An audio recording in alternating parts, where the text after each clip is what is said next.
Grid Live pre-race. We'll preview the Atlanta race. Last time we were here, we were just coming off the pandemic shutdown. We'll preview today's race and the Supercars, the magnificent effort by Shane Van Gisbergen, and an exclusive interview with Erik Jones, driver for 43, all right here on Grid Live pre-race.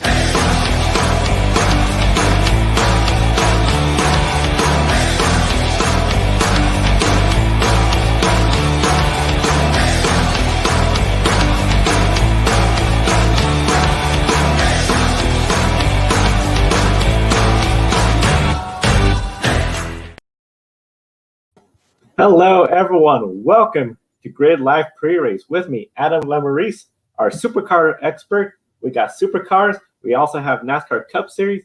Kobe, of course, is covering the IMSA Sebring 12 Hours. And a special shout out to all the listeners on the Ultimate Sports Radio Network, USRN. We appreciate you listening to us before NASCAR coverage.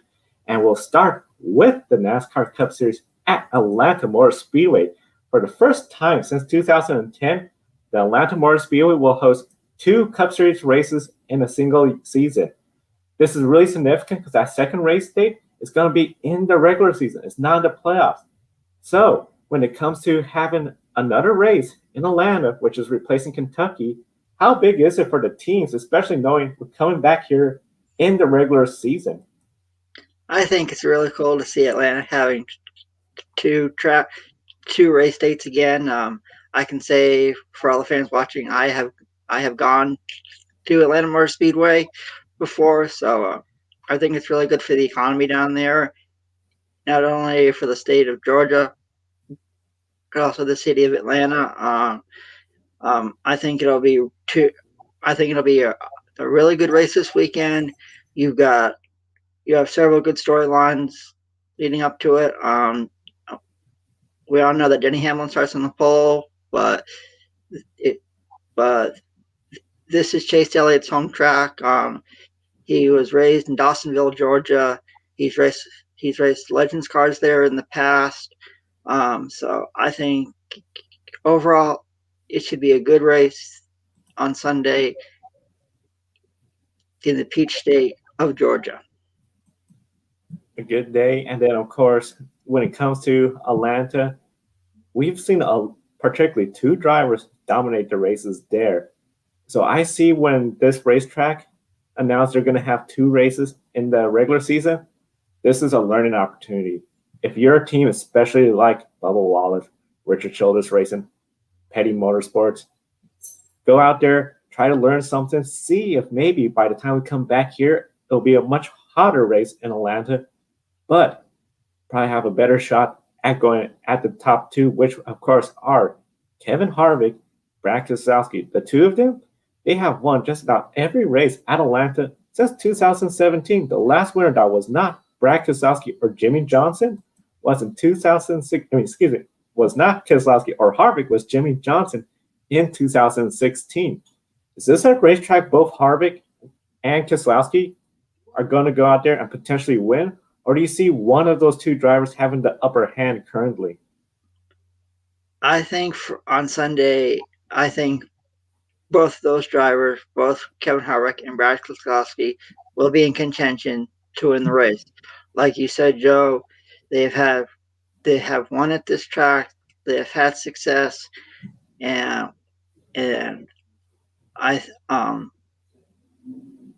both of those drivers, I think, will have at least a top 5 or top 10 finish.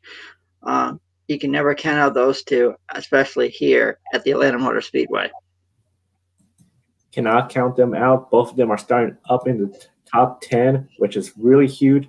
Atlanta Motor Speedway, a lot of good opportunities for the drivers, especially if you're starting towards the back to make a run towards the front. We have a lot of grooves. That pavement is older.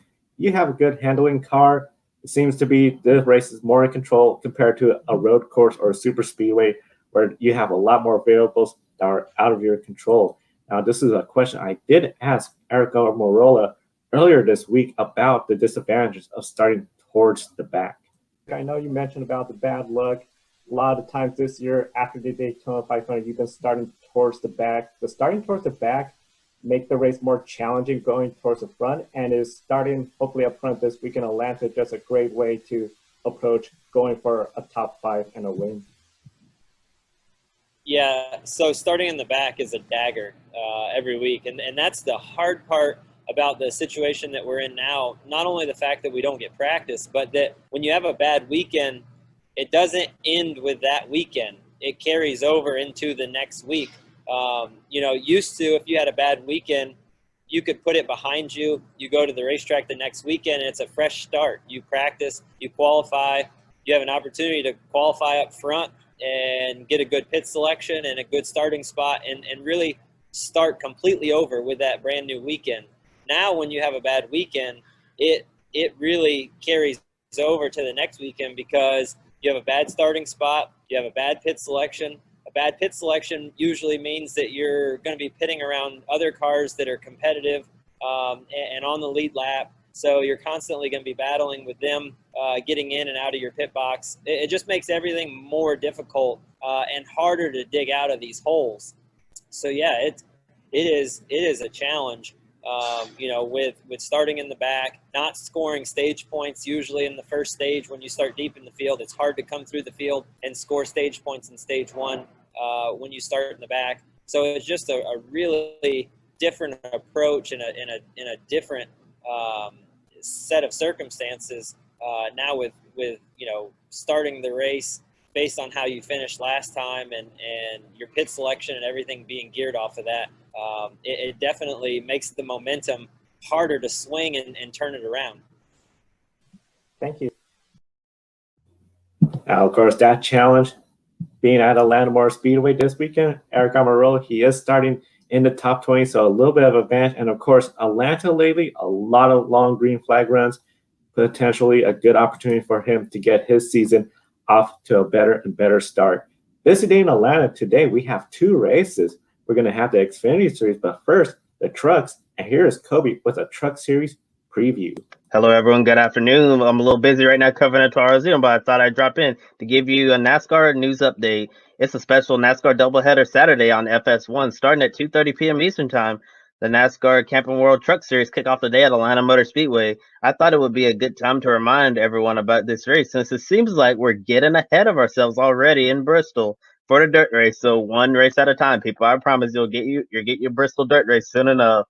But looking at the front row in Atlanta, it's 2 KBM trucks. John Hunter Nemechek on the pole and the boss man Kyle Busch starting second. Both drivers have won the truck race at Atlanta in recent years. Nemechek won in 2016, and Kyle Busch took home the trophy in 2019. Last year's race winner, Grant Enfinger, rolls off the grid in 19. Kyle Busch isn't the only full-time Cup driver in today's field. Ross Chastain is returning to Nice Motorsports, driving a number 44 Chevrolet Silverado, starting at the very back of the field, so Ross Chastain has a ways to go. For the first time since 2007, Bill Lester is making his return to the Truck Series, driving a number 17 Ford F-150 for David Gilliland Racing. No better way to make your NASCAR comeback, especially when it's your home track in Hotlanta. Bill is now 60 years old, and obviously a lot has changed in the sport since he last raced in NASCAR. No practice, no qualifying. He'll line it up and take the green flag from 31st position. In your opinion, what would be a good day for Bill Lester? For Bill Lester to have a good day, I say having a good, clean, solid race. With that good race, just make sure to bring it home in one piece. If you get a top 20, that's really great, especially first start, no practice, no everything. You just need to have that good, clean race. That is the first big thing when it comes to Atlanta Motor Speedway, especially when you're coming back after being quite a ways without racing in the Truck Series. I'm really excited to see Bill in the race today. I think it's going to be very exciting for the fans. See him on the track, and something really looking forward to. The big thing, keep the truck in one piece. For me, I think it'll be cool if Bill Lester can finish on the lead lap. It would be really cool to see. This is an historic moment for him. Like we've talked about, he hasn't raced in the Truck Series for a long time. No practice, no qualifying. It's basically put yourself in the truck, buckle your seatbelt, and go out and compete against some of these young drivers in NASCAR. I hope hopefully this won't be his only race of the year. And for me, I mean, if he can have a top 20 finish in front of his home track fans, it would be really cool to see. Very cool to see, and very exciting to see him on the track. Now, of course, speak about excitement. Supercar Series, we had a very exciting race. We'll cover that shortly, but first, Adam, I know last weekend we lost Murray Walker, Formula One voice. You weren't on the air. Definitely wanted to give you an opportunity to share memories and reflect on Murray Walker. It was a sad moment in the world of motorsports. I can remember when Murray Walker was the voice of Formula One on the BBC, the British Broadcasting Corporation. He was around in the 80s when it was Ayrton Senna versus Alain Prost in the Marlboro McLarens, and along with Nigel Mansell in the Ferraris with his teammate Gerhard Berger. Murray Walker, to me, is one of the pinnacle voices of the motorsports industry. You have names like Ken Squire, who covered NASCAR for a long time with CBS Sports. You have names like Bob Varsha, Bob Jenkins, Eli Gold. It was a very sad moment, in the world of motorsports. From all the tributes that were posted all over social media. I know a lot of people, especially in the Formula One world, are going to miss him being in the broadcast, but I know he's probably having a really good time in heaven, with all the drivers up there calling their races. And since we're talking about supercars, I'll give a little memory that I learned a couple days ago. Murray Walker actually went to Bathurst in 1997 for the Bathurst 1000. And if you go to YouTube, he actually does a hot lap with driver Brad Jones, talking about the historic circuit. I believe he was there, helping with the broadcast with Channel 7 at the time. And it was just a very sad moment in the world of motorsport. May he rest in peace. Rest in peace. We're still thinking about his family, friends, and of course, everyone in the Formula One community. And highly encourage everyone to find that video on YouTube, Murray Walker at Bathurst. I'm definitely going to look that up to catch that as well. Now, of course, with the Supercar Series, they were at Bathurst just the last race weekend. Today, early in the morning for the East Coast, yesterday for the Pacific. Very exciting race. Shane Van Gisbergen, racing with a broken collarbone, started 17th. As they were approaching the 1 lap to go, he takes a lead. A combination of really amazing strategy. Going out there, staying longer than everyone, not using the undercut, but that overcut. And as the top three were racing each other, passed two for the second place and got the lead. Coming into the race, Adam, did anyone saw Shane winning this race? For me, I didn't think so. After he had his collar, after what happened with him with his broken collarbone, I didn't think he would race. To me, I thought his co-driver Garth Tanderer would take over, but after the first practice at Sandown, when he said, according to all the doctors, he was fit and ready to go, what he did at Sandown was really incredible. I don't think anybody saw this coming, not even me. If he did that in race one, who knows what could happen in the next two races later on today and into late tonight. It was just an incredible drive by Shane Van Gisbergen, and I think he will be a top contender at Sandown and in the races to come in the Supercar Series. I have to agree. The following races, he made a statement. If you want that championship, you got to go through him. You have to go out there and beat him. he is on his A game. He won the broken collarbone, started 17th. What a drive. That was just so impressive to do everything he did out there on that track. And passing there, he made it look easy in the closing stage. Of course, he had the freshest tires out of everybody, but definitely, what an amazing race. It's very exciting start to the race weekend. Of course, we do have 2 more races. When it comes to this win, and especially Shane making the statement about, hey, you're going to have to beat me for the championship. Does this make it where the other teams are now looking at a different strategy? Are they going to try to race him extra hard to get that win?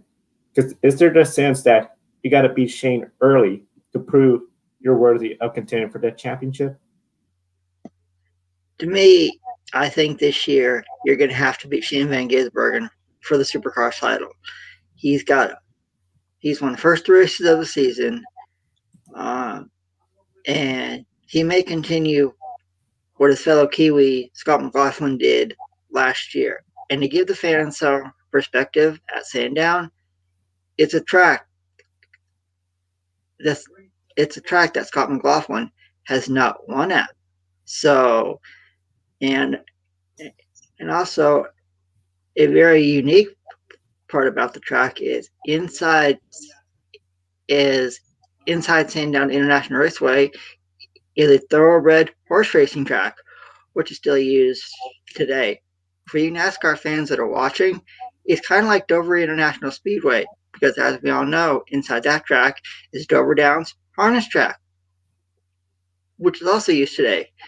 And also for Sandown, it was hosted an endurance race. It was held right before the Bathurst 1000. It was called the Sandown 500. Legendary names have won that race, like Peter Brock, Mark Scaife, Craig Lowndes, and Jamie Whincup. So Joe, I'll ask you this question. Do you think Supercars should have another endurance race besides the Bathurst 1000? And if so, where would you like to see it held? Oh, man. An endurance race is always fun. The challenging part, of course, is where on the schedule. One of my favorite tracks, of course, is the Gold Coast. That is something where I would love to see some sort of endurance race there. I know in the past we've seen them have different drivers as well piloting the vehicles. I've seen a couple times where I recall IndyCar drivers, especially when they were down there around the same time for the Surfers Paradise Grand Prix.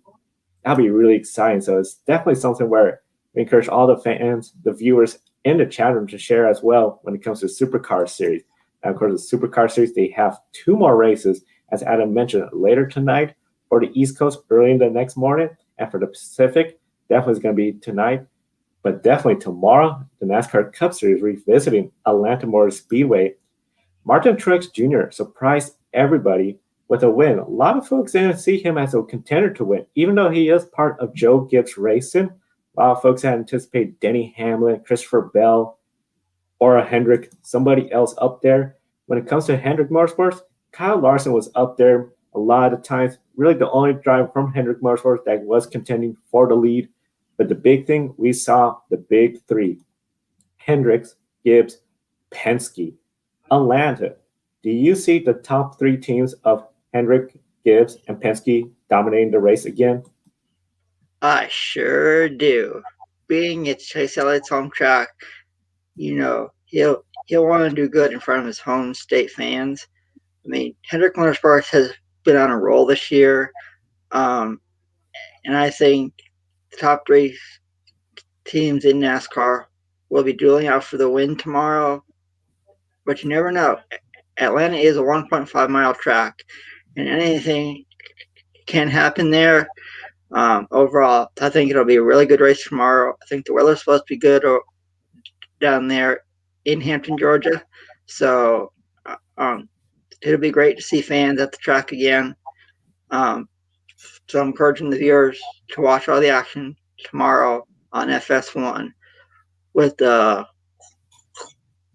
Quick Trip Fold of Honor 500 at Atlanta. And you bring up a good point with the weather. Taking a look at the weather for tomorrow's race, overall it's going to be a pretty cool day, so that means a little extra grip. You're not slipping and sliding. And the best part, precipitation 0 to 1%. No chance of rain. So unless we have a crazy race, should be pretty much straightforward race. And then, of course, after the race, usually about 90 minutes after the race, Grid Live wrap up. Myself, Ben, and Kobe will be on the air to recap the race and how everyone did. Speaking about how everyone has been running, Bubba Wallace, last weekend, he was in the top 10. Pit strategy did not work out well for him. Now we're coming to Atlanta. Really, we see the potential of Gibbs and those Toyotas, which they have alliance with 2311. Is this the first race we should anticipate Bubba Wallace to finish in the top 10? Yes, I do agree. So I think it'll be good. I think it would be cool for him to finish in the top 10. I know he hasn't had a strong start to the 2021 NASCAR season, but I think, with Atlanta being a 1.5-mile track, I think he's had really good success at those tracks in the past. So to me, a top 10 finish would be good for him. And I think overall, maybe a top 20 finish would be really good confidence for the team as the teams next week head to Bristol on the dirt track. You bring up a good point with the teams heading to Bristol next week. I almost get a sense of urgency for all the teams to go out there, have that good race, so that way they could have some of that positive momentum. Especially after the Bristol dirt race, I think a lot of teams are going to be looking at Bristol dirt race as sort of okay, in the past when we had one or two road courses, this is the one race where if we don't do well, that's all right. It's the dirt race. We're not going to have another one. But if you could get a good run at Atlanta Motor Speedway, approaching Bristol, no matter what happened in Bristol, when we go to the following race weekend, you can say, hey, we won Atlanta. We're the team to beat. Bristol is just one of those one-off dirt track races. A team that's definitely going to be trying to look into improving their racing performance has to be Richard Childress Racing. Austin Dillon, he had a strong run at Daytona 500. Tyler Reddick, strong race at Homestead. He just ran out of time, ran out of laps. But in Phoenix, 17th for Dillon, 29th for Tyler Reddick. Why are we seeing some of this inconsistency with Richard Childress Racing? That's a good question, Joe. I mean, I thought Richard Childress Racing would be up there, amongst the top, at least the top 10, drivers, to compete every week. I mean, I know it's early in the season, but we've overall talked about Tyler Reddick here on the show in the past. He did have a really good, strong rookie season last year. And, I mean, for the history that Richard Childress Racing has, going back to when Dale Earnhardt drove for him, for me as a fan, I hope Richard Childress Racing has a really good weekend in Atlanta. And I think it'll be good confidence for them as they head to Bristol next weekend. Maybe the drivers could have a top 20 finish, and I think that would be really good for the entire Richard Childress Racing organization. If both vehicles finish in the top 20 in Atlanta, that's definitely a step in the right direction. And it's really surprising for me, the lack of performance, the lack of consistency, considering how Austin Dillon late last year in the playoffs was running really strong, advancing to the second round even, when a lot of folks anticipate him to be out within that first round. Now, one team that is utilizing Richard Petty, RCR Alliance, is Richard Petty Motorsports. Erik Jones, 20th at Phoenix, but here's the big thing. 10th place at Las Vegas. He and Richard Petty Motorsports, the last team that is not Gibbs, Hendrick, or Penske, or Kevin Harvick with Stuart Haas, finished in the top 10. Really impressive from Richard Petty Motorsports, his first year there. And earlier this week, I had the opportunity to chat with Erik Jones about the 2021 season. We are overly excited to have the 43 Richard Petty Motorsports Chevrolet driver joining us today. Erik Jones, welcome. How are you doing today? I'm good. Thanks for having me. We know you're all finished up the West Coast wing, minus Auto Club Speedway, 10th place finish at Las Vegas, 20th at Phoenix. Where do you find you and the team when it comes to the start of the season so far? Yeah, it's been pretty good. It's Overall, though, I think just building each week, we've been getting a little bit better every time we go back to a track. So we went to Homestead and struggled a little bit, and then we went to Las Vegas and ran 10th, and then going to our first short track in Phoenix, we ran 20th. But I think going back to the next short track, I think we're going to be quite a bit better. So that's been the good thing is we've had just consistent improvement each time we're going to these tracks, and hopefully we can just keep that trend going. Now you are with Richard Petty Motorsports, no teammates, but you have a partnership with Richard Childress Racing. How much more of a challenge has that presented than being an organization with 3 additional teammates? Well, it's a little bit different. You just don't have as much data at your fingertips, I guess, as what we had over there. But we do have a really good relationship with RCR and the information that they give, and I think that's been a really big thing for RPM over the last few years, and how we've been getting better and better. So just utilizing that, and then utilizing the people that we have at RPM, which is a good group of people over there that do a good job of making the car better and faster, and really taking the information we get and what we have and using it to improve our car. So it's been good. I've really enjoyed it so far working with RPM. It's really with a single car team, it's easy to make things happen. The communication is very direct and very very quick. Now Atlanta Motor Speedway is next weekend, then Bristol on dirt to end March. April, 2 short tracks, and Talladega. Is this a month the team is looking at with a bigger emphasis on getting a win, or just a race-by-race mentality? Yeah, I think, for us, we go race by race, just trying to go in and obviously do the best we can.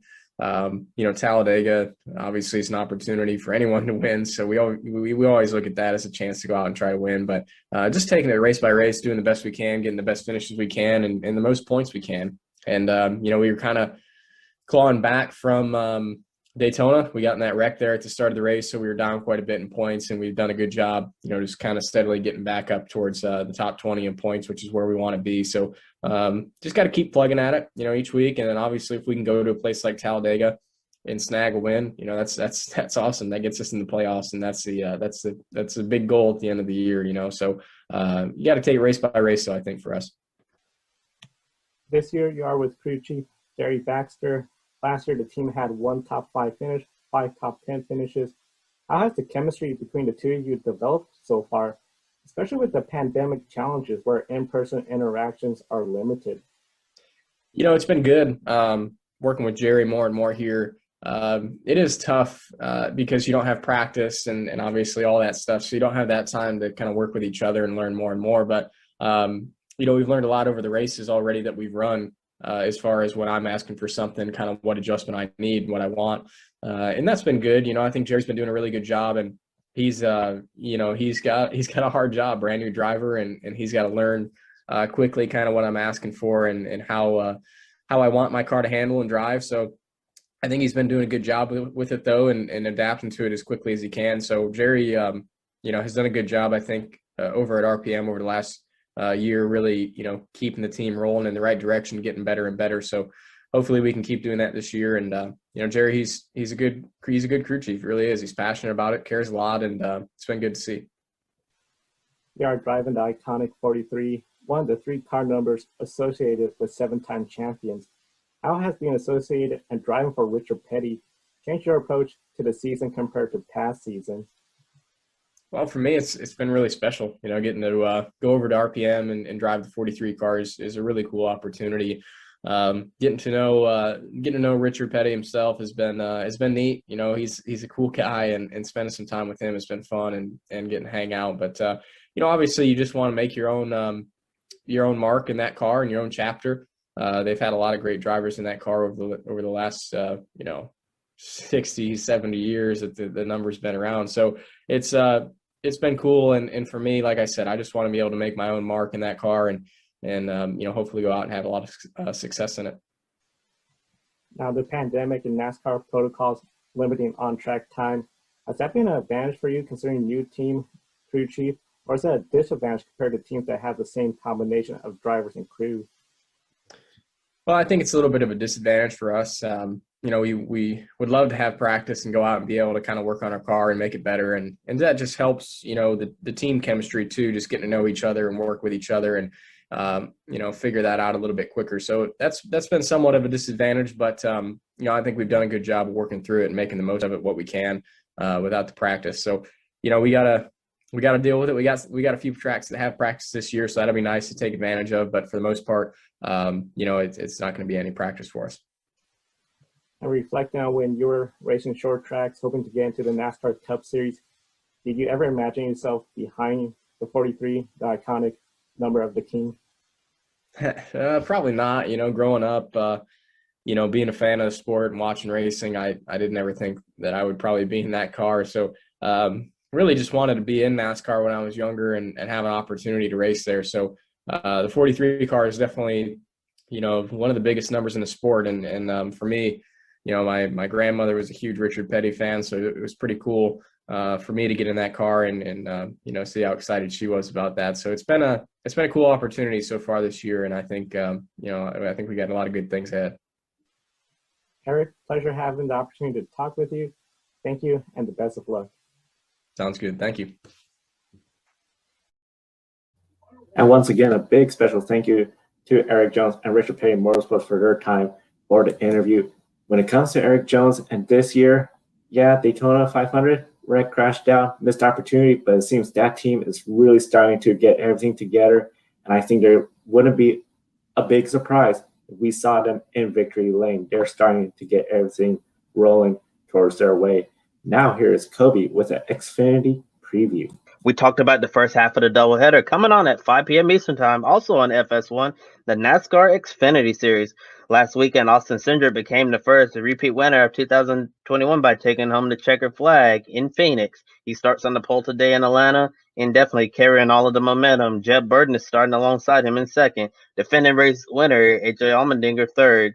And Allmendinger's already won on a 1.5 mile track a few weeks ago at Las Vegas Motor Speedway. And AJ was also strong at Atlanta last year, winning the race. That was his very first oval win in NASCAR competition. So definitely AJ Allmendinger, Colin Grayson should be contenders for the win. However, he might have to hold off a NASCAR Cup champion making his first Xfinity start since 2010. Martin Truex Jr. is driving the number 54 Toyota Supra for Joe Gibbs Racing this weekend. Truex is starting 18th. Can MTJ win today's Xfinity race in its first series start in over a decade? Is he the favorite, or someone like Austin Cindric or AJ Allmendinger? To me, I think it'd be hard to beat Colin Racing at Atlanta Motor Speedway. AJ Allmendinger, because he already won this year at Las Vegas. I wouldn't be surprised to see him or Austin Cindric back in victory lane. But don't count out Martin Truex Jr. Like Kobe mentioned, he's making his first start in the Xfinity Series. For a couple of years, I think he'll be one driver that'll be hard to beat.